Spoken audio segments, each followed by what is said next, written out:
Hey, what's up guys? So in this video we will see how to lock apps on the Poco X7. Now to do that, just open the settings app. Now from here, scroll down and tap on apps. Now from here, tap on app lock. Now from here, tap on turn on. Now from here, just connect at least 4 dots to create a pattern. Now from here, just draw your pattern one more time to confirm your pattern. Now once you confirm your pattern, just tap on next. Now from here, tap on not now. Now from here, just wait a few seconds, then tap on not now.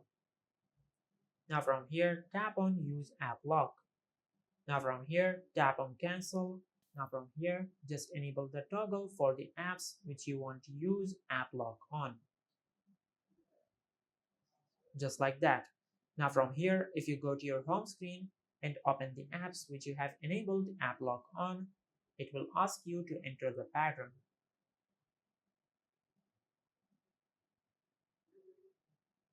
Just like that.